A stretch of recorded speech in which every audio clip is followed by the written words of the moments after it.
We are a small part of the organization, but the ripple effect of what we do is immense. And so when you think about pebbles, right, if you have more pebbles, you create more ripples. And so that's what our culture champions do. They're not paid for being a culture champion. It's a voluntary position, but they're all individuals who believe in the organization and who also, I would say, their souls lit on fire by this type of work. The most organic and effective means of scaling culture is to create opportunities for authentic buy-in. I'm your host, Tim Spiker, and this is the Be Worth Following podcast, a production of the People Forward Network. On this show, we talk with exceptional leaders, thinkers, and researchers about what actually drives effective leadership across the globe and over time. You just heard from Tria Deibert, the Vice President of Culture at Hackensack Meridian Health. HMH, as it is known, is a 35,000-member network of healthcare providers. Tria moved into the VP of Culture role from a very unexpected spot in the organization.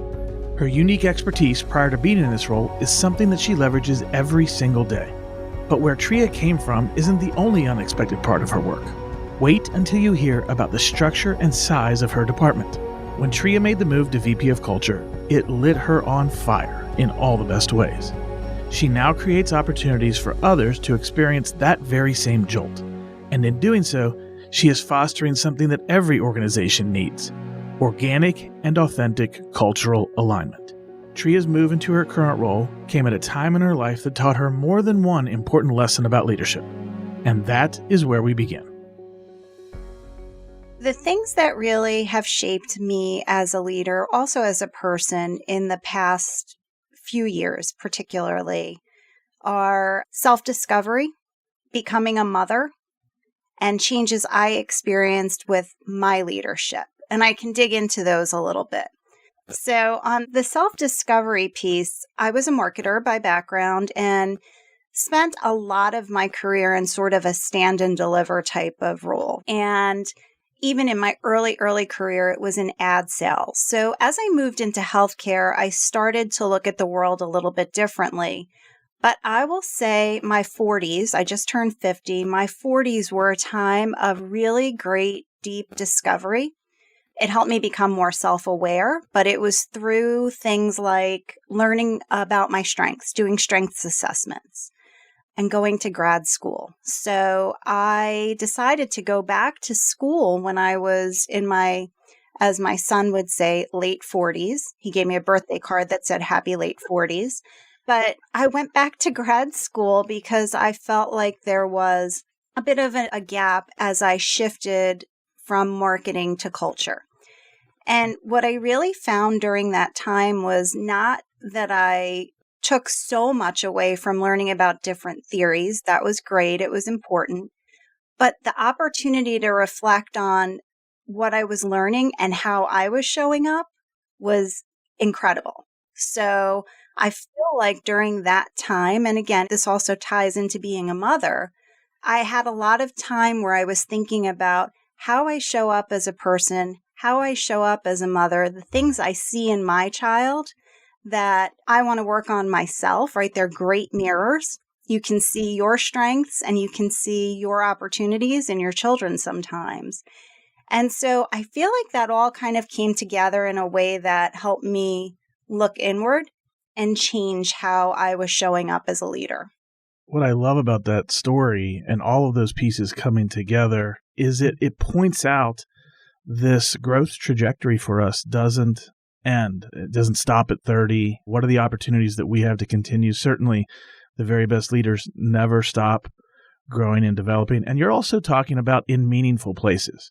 You're not like, well, I shaved a rough edge off of this one skill. You're talking about self-awareness and how you show up. And I think that that's so important for all of us to be reminded of, is that, yes, there is this thing called the formative years, but we mistakenly lean into sometimes the logical but inaccurate notion that we're fully baked at the age of 30. Now, you mentioned in there something that I knew that we wanted to get into, because you're helping to scale culture and leadership development within a sizable organization, but your background begins in marketing. So walk us through that, because that is not your standard path towards culture and leadership development. I always talk about my career as definitely it wasn't a straight path. As a little girl, I never thought about working in culture. Honestly, as a little girl, I never thought about working in marketing. I wanted to be a waitress. But what I have discovered is I spent a lot of time thinking about my purpose. And my purpose is to architect ideas, experiences, and programs that have a positive impact on individuals, organizations, and communities. That's a little wordy, but really it's about creating experiences that have an impact. And I love that. I'm more of a builder than a sustainer. I love to create. And I was afforded that in marketing for sure, but absolutely in culture as well. And so I think in addition to my purpose, the skills that you have in marketing to package an idea and to really convey the why, getting people to understand what's important, helped me in my work in culture. Because initially, right, the idea of how we're going to move forward together as we were a newly merged organization, you really have to capture people's minds and hearts and do it in a way that they can remember, that makes sense, and that is authentic. So language can be beautiful and not meaningful. It's really about finding language that is beautiful but meaningful to the people who are hearing it. They need to be able to see themselves, see the possibility, see the future in what you're talking about. And I think those are some of the skills that I brought to that role. Speaking of language being beautiful and meaningful, that statement packs a punch that's worth simmering on a little bit. I want to go backwards just a little bit. You and I had a chance to speak earlier about this moment when you are asked to play, come on over to the culture side of things here. And I think it would be great for those listening to hear a little bit about that moment, specifically who that message came from and how that unfolded for you, because it is such a unique story. It was an interesting moment for me too. So at the time, I was working in marketing, but my title was Vice President of Experience Marketing. So a lot with our customer and patient experience. And our Chief Strategy Officer, Jim Blazer, who I'll mention by name because he's amazing, he pulled me aside and said, we're about a year into the merger and we've done a lot in a year, really a lot. And we had done a significant amount of work. We had launched a new brand. And he said, we feel as though the culture of the organization needs a little nurturing, and we feel like you're the person to do it. Frankly, I was dumbfounded. And I looked at Jim and I said, I have a significant concern. And he said, okay, tell me what it is. And I said, I'm not a culture expert. And he said, I know that, but I still think this is the right opportunity for you. And looking back now, it was a moment where a leader that I worked with understood my strengths and understood how to leverage them.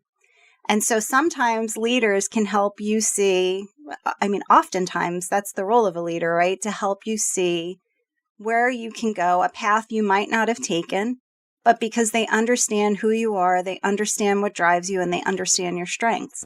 And I will tell you, moving into this role lit my soul on fire. It was like, it was the job I never thought I'd have that I fell in love with. Here's something that's super important, in my opinion, about what you just said. If we want to be our best as leaders, that we need to find those places that light your soul on fire. And in this case, Jim invited you into a space that you hadn't previously considered. So thank goodness he did that. But as we're all kind of searching for our highest and best contributions, are we also saying, what lights my soul on fire? What really gets me going? Because when that fire is lit, then all of the skills, the new stuff, the old stuff, all of it has extra energy. So it's amazing that as Jim invited you into that's what you found on the other side. But in that exact moment when you're saying, okay, I'm not a culture expert, and Jim says, okay, yes, I'm aware of that. How did you give permission to yourself to say, all right, I'm going to give this thing a go? I definitely hesitated and I took a little time to think about it, but I pretty much knew my answer right away. And like I said, I'm a builder and I love to create. And I saw this as an opportunity to build something new that was meaningful, right? To have that impact on our team. And so it was what prompted me to go back to school. I never went back for my MBA because, frankly, the idea of statistics was just not appealing. I always found a reason not to go back for my MBA. And I grew up in a place that education was like something that not everybody had the benefit of. So when I was growing up, as I look back at my formative years, right, my mother actually said to me at one point, "Are you sure you want to go to college and you just don't want to go to beauty school?" And neither of my parents graduated from high school. And so, one of the things that I think is my strengths is drive, right? So I may not be the fastest runner, but I'm going to run until I get better. I may not be the best at this, but I'm going to keep going. So I think what excited me about the opportunity was that it was this moment where, as I've had at other points in my career, I had the opportunity to do something completely different, but that was exciting to me, that I felt was a stretch, but that I felt there would be a benefit in the end. And I will tell you, the first year that I was in that role, I didn't know what imposter syndrome was, but I had it. I remember a moment sitting in my leader's office. She was an amazing leader. I'll also mention her by name, Nancy Corcoran-Davidoff. And I remember sitting there and saying to her, "I just worry that I'm not enough for this." And she was great. We had a wonderful conversation, but it felt really big and it felt really, really like a stretch at that point. And I wanted to make sure I love my organization. I wanted to make sure I was giving my organization what it needed. So I will say that first year for me was probably the hardest year in my professional career. I was super uncomfortable in that role, but I shared that with a younger team member at one point when I was doing skip level meeting. And she looked at me and she said, "I wish more leaders said stuff like that because I never would have thought that you felt like that. You always look so confident. You're so excited. You're so passionate. I had no idea that you were feeling that way. And I think it would help us as we're coming up to know that other women leaders have these feelings." And so it's kind of a roundabout answer there to your question, but it was a great opportunity. I welcomed the opportunity, but I was very uncomfortable that first year, but I prevailed. There's the drive again. It's been worth it. So how long now have you been in this position? Initially, this position in culture was supposed to be an internal leave of absence, so it would have been for a year. So I was stepping away from my position to do this for a year. Then it turned into a full-time role for me and a new role for the organization. And so I was in this role officially probably January of 2019, so about a year before COVID hit. And that brings up an interesting point. You're wading into new waters. You're learning, and now as Tria leads the organization towards more effective culture development and leadership development, and welcome to COVID. So as you throw that into the mix, let's hear a little bit about that, because we all understand what a unique time that was, especially early on when we were all trying to understand what the reality of this thing was. And yet, especially working in healthcare, that doesn't shut down. That's got to continue. And obviously, many of our healthcare workers were the most taxed in all of society with everything that was going on from a physical and emotional standpoint. What was that like for you, still being relatively new into the space? Yeah, when COVID hit, like everyone else, we thought, okay, this will be a temporary glitch. And obviously, it was not. I will tell you, it really helped me grow into the role, because I had to think about things very differently. Every day, all I wanted to do was put my arms around our team members. I know all of our leaders felt that way. It was, in some ways, like our finest moment as leaders, because everyone stepped up to do things differently to support the team and the organization. And so some of the things I would have regularly done, I couldn't do anymore. And so we all thought, what are the things we can do right now to best serve the organization? And mine fell in a couple of areas, one being new ways to recognize and appreciate the team members. And so the typical things that we did involved gathering, and we couldn't do that anymore. So we went virtual with a lot of stuff. I'll give you a few examples of that. But it was challenging to gather. But I will tell you that in that year, so going into COVID, we had 4 core beliefs. So we had our 4 C's: creative, courageous, compassionate, and collaborative. And in 2020, we came up with a week called HMH Week. And it was an opportunity to celebrate every team member at HMH. And so that first year, we used that week to introduce a new core belief, which was connected. And it was very intentional because the things that I heard over and over and over again that year were that people had become more connected to purpose and more connected to one another.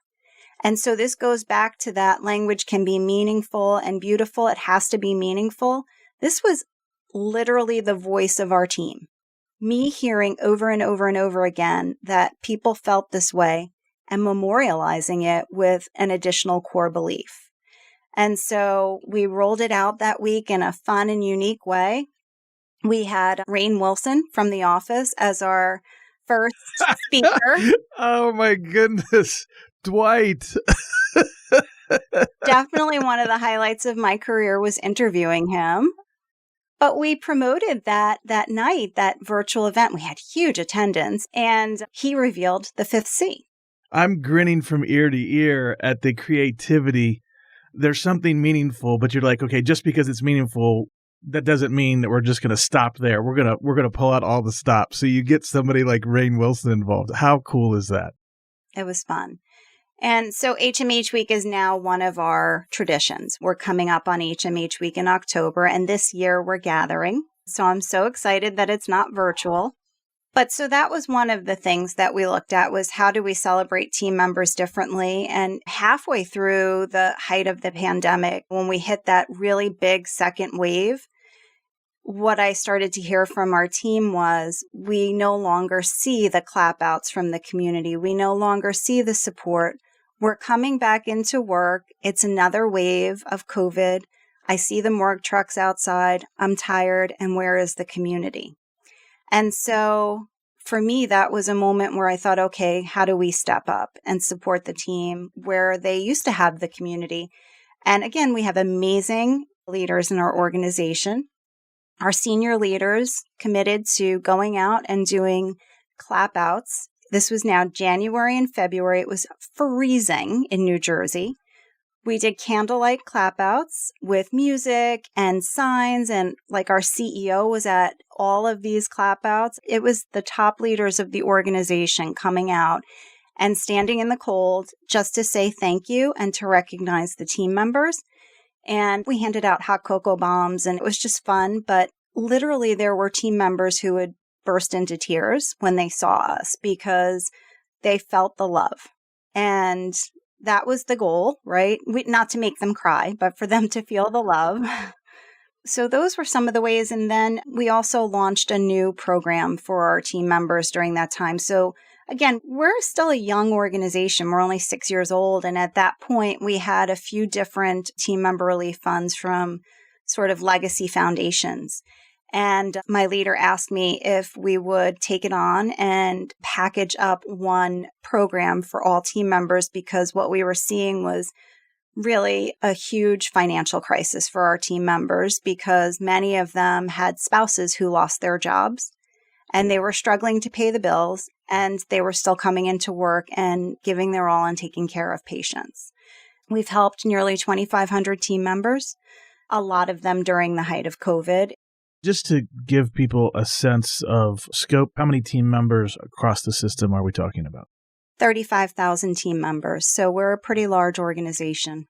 You know, one of the things that comes through loud and clear, Tria, is your priority in listening to the people in the organization. Talk a little bit about your commitment to and value of making sure that you're listening. You're not just putting the culture on top of people, but you're listening to people to understand where things are and what those needs are. The big joke all the time when I talk about our engagement survey, and it's not a joke, is that I print out and read all of the comments. And so I go old school there. I literally print out, it's 1,000 pages, whatever it might be. And I sit down and I read all of the comments because I do think if people take the time to share their feedback, we need to be listening. And so obviously it's not on me to respond to everything that is shared in that survey. Our frontline leaders get their results, so they see comments from their team as well. But it really gives me a deep look into the organization and helps me understand what some of the consistent themes are. That's one way we listen. I will say the biggest success in our story is our culture champions. And so when I came into this role, even though my background, right, was more of a stand and deliver type of opportunity, I was more of a driver. I really learned that you get the best product when you let up a little bit of control. That was before when I talked about becoming a mother. That taught me that, right? You can't control everything. You have to be open to what's going to happen and let people be who they're going to be. But you get the best outcome when you involve other people in the work. And so for the work we did initially and still do, we're having a culture champion meeting this afternoon. We meet every month religiously. I have about 50 culture champions across the network that span our geography.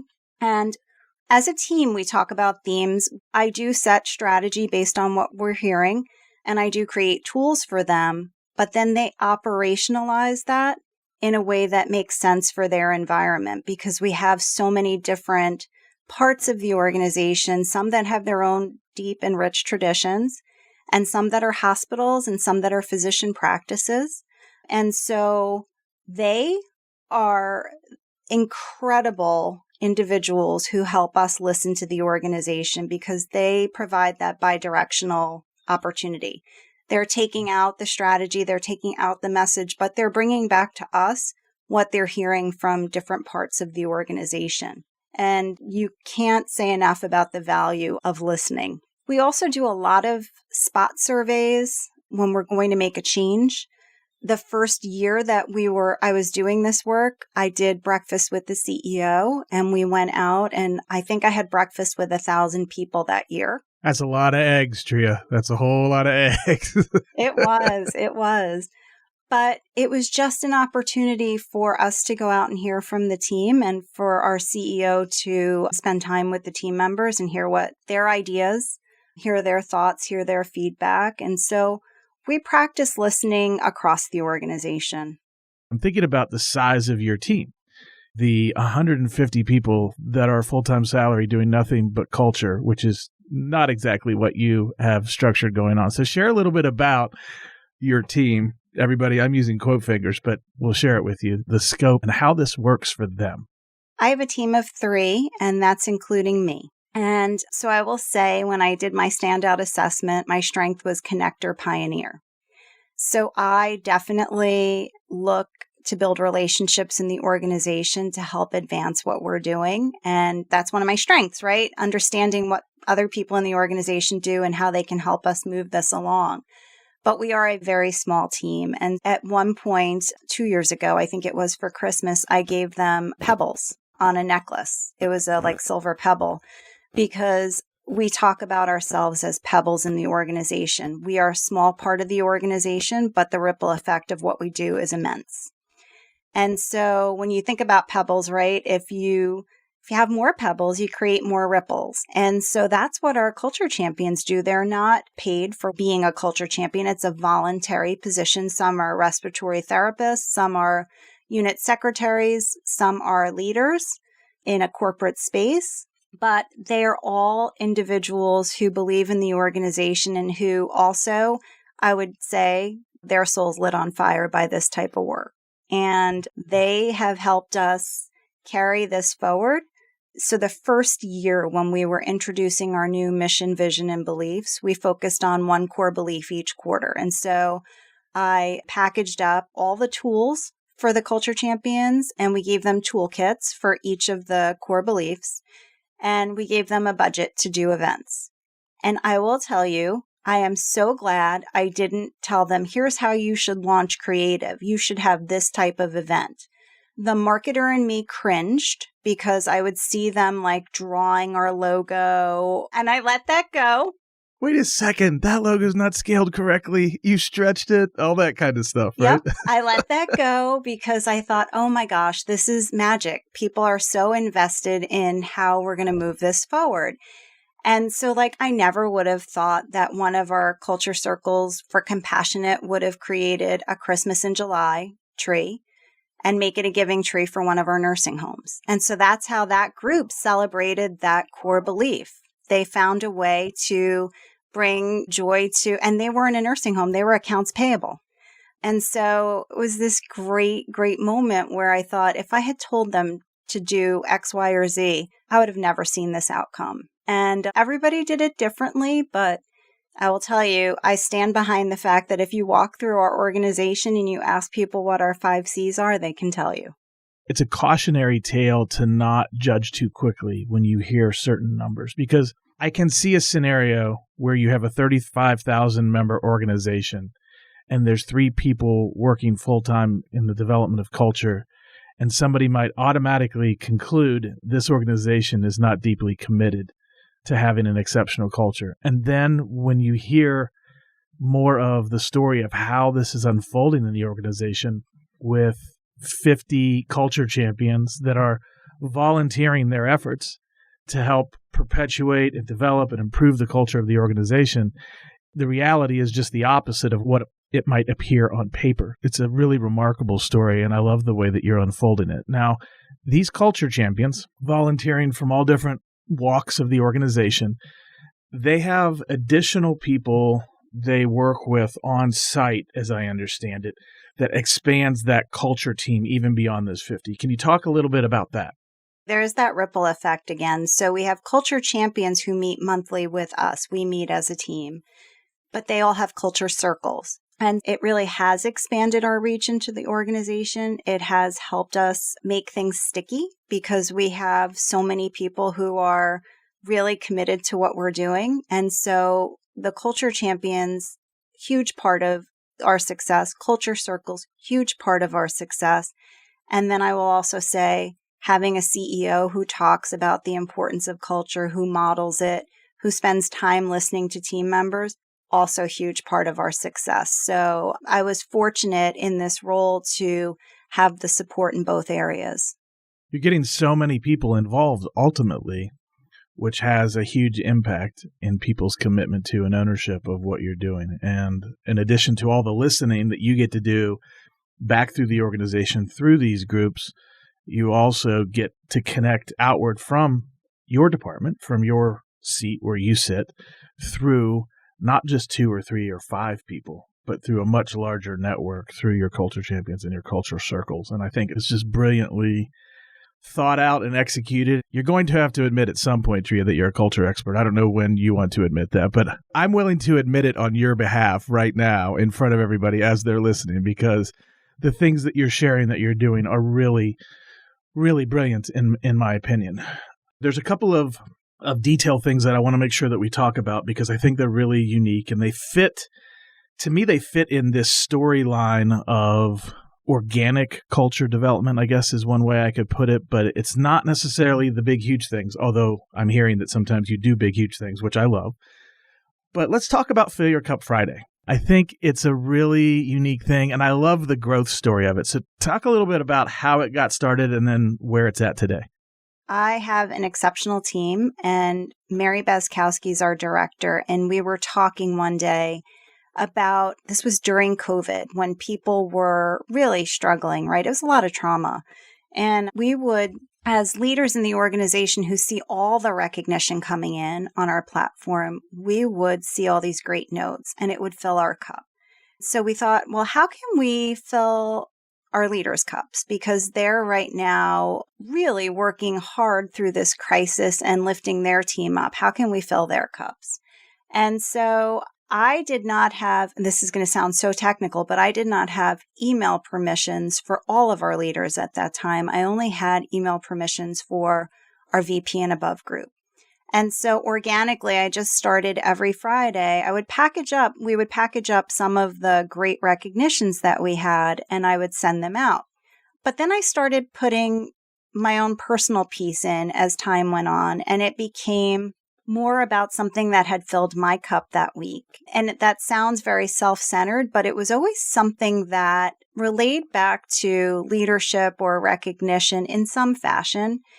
And what happened was I started getting these great emails back from our leaders, because I would share things like a moment with my son that filled my cup, or one was focused on, because everyone talks about work-life balance. And when I was pregnant with my son, I thought, how am I ever going to achieve that? How am I ever going to be a great mom and grow in my career? And one of my friends said, it's a myth. You're never going to find work-life balance. It's a seesaw. Some days work is up, some days home is up, and you have to enjoy the ride.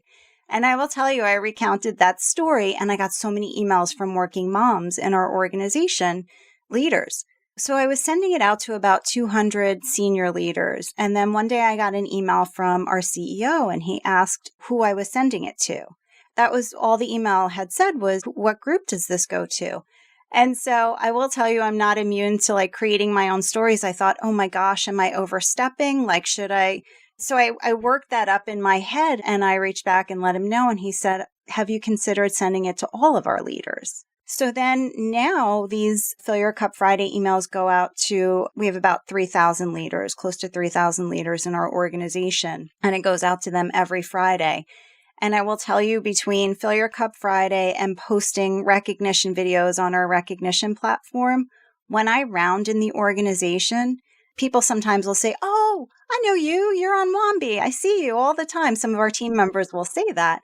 But leaders come up to me and they're like, my son's at summer camp too, and here's what I struggled with. And so it became this really organic way to talk about leadership and talk about the importance of recognition and how we show up as committed coaches, but in a way that I think I can't say enough about how awesome it is to be out in an event and have a leader that I've never met in person before, especially during COVID, come up and talk to me about something and connect with me. It's cool too, because I get different emails each week. It's not the same leaders. It's certain things that resonate with different individuals in the organization. So last week I had an email from one of our physicians, and he was just like, this was great. It made my day. So, it's all different people, all different parts of the organization. And I think when you believe in storytelling and when you sort of live through that storytelling, different stories connect with different people, and it's been awesome. So as we wrap up here and thinking about all the things that we've talked about, Tria, what is a piece of advice that, based on all that you've experienced in going through marketing and now over to the culture side of things and all the things we've discussed today, what is a big lesson or a key idea that you would leave our listeners with today? I shared that the first year in this role was really, really difficult, and I hadn't heard what imposter syndrome was, but I definitely felt like that. I would love to share that. Take that big, bold move as a leader. You get there, right? If it's something that lights your soul on fire, but it feels fierce and it feels big and audacious and it's a little scary and you're a little uncomfortable, that's okay. Because you will get there and you will come out on the other side feeling so proud of the work you've done and so proud of the work that our organization has done. But it's worth taking that big, bold move when that opportunity presents itself. A big thanks to Tria for sharing her very unique story with all of us. There are a couple of points of emphasis that I want to make as we wrap up this episode, and they both come from the what of leadership. And I make that distinction because so often here on the podcast, we're talking about the who of leadership. We're talking about how leaders need to show up as both inwardly sound and others focused. And there is no doubt that that is true. That's 3/4 of leadership. But occasionally we need to pause and talk about the what of leadership. These are the things that leaders do And Tria talked about a number of things that are really exceptional, but two in that what of leadership category that I want to make mention of here are communicate effectively and marshaling resources. Now, on communicate effectively, you might have caught that quote that Tria said, it probably needs to go on a billboard or a bumper sticker. But that quote was, language can be beautiful, but not meaningful. There's so much packed into that phrase, and it is the example of something that is beautiful and meaningful. I mentioned that during the interview. I'm mentioning it again here because there is a reminder here that we need to be communicating effectively with the people we're leading. We need to think about how we're making things memorable, easy to recall, easy to lean on, and well understood. But there has to be substance behind it. It's not just a cute phrase. And I see this sometimes in organizations, frankly. I see where some people are more interested in how cute the phrase is than they are the substance behind it. And I think Tria's statement there that language can be beautiful but not meaningful, and that we need to avoid that we need to lean into what's meaningful and then get to the marketing side of communication, the ways in which we phrase things and how we package them so they'll be sticky for people to use them. That is an important step, but that we shouldn't start there. So that's a thought that I wanted to emphasize here with regard to communicating effectively. Now with regard to marshaling resources. One of the key ideas around marshaling resources isn't necessarily about the allocation of time and money, but the engagement of people. And as you listen to Tria's story about how they are developing the culture of the organization, it's remarkable for an organization of that size, how small their direct team is, just a team of 3, counting Tria, but how many other people in the organization, the 50 culture champions, and then the culture circles that are involved with these culture champions, what they're doing is they're creating tentacles of responsibility and ownership into the organization. There's a real simple phrase to say to remember how all this works, and it goes like this: co-creation creates ownership. When you involve others in the development of solutions for whatever it is that you have going on in your organization, you're creating ownership. And what we know goes along with ownership is commitment. I'm reminded of a story of when I was in college many eons ago, and I was putting flyers up for an organization that I was a part of. I was the president of that organization, and I was letting people know through message boards, as you can imagine, pre-internet. Yep, that's how old I am. And I remember an advisor asking me why I wasn't eliciting the help of others to get these flyers up around campus. And my answer was I didn't want to burden that with other people. I wanted to serve the organization. And so I was riding my bike around campus at 1 o'clock in the morning, putting up the flyers about our meeting. And she said to me, "Look, Tim, I don't know if anybody's going to look at your flyers and show up for your meeting, but I'm pretty certain that if you have other people helping you put up the flyers, that they will be at the meeting." And that just really got my attention. I think back, it's been 30 years since I heard that message, and it has stuck with me all these years. And you heard a similar story going on with how Tria is growing and developing the culture of the organization. She is involving lots of people. There is co-creation, not just creation, but co-creation going on.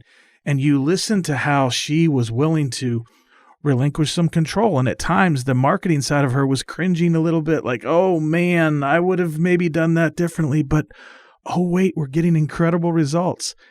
People are committed. People have ownership in what we're doing. We're doing better things. We're doing smarter things. And we have greater buy-in to those smarter things because of co-creation. Co-creation creates ownership, and ownership leads to bigger commitment. And that's what you need in an organization when you're trying to grow, develop, and protect a culture. So all of that leads me to the question I want to leave you with today, and that is this: how often are you creating opportunities for co-creation with the people that you are leading? This is Tim Spiker reminding you to be worth following and to follow us wherever you get your podcasts. If you've heard something valuable today, please share our podcast with your friends and colleagues. And if you're up for it, leave us a 5-star review. Thanks for listening.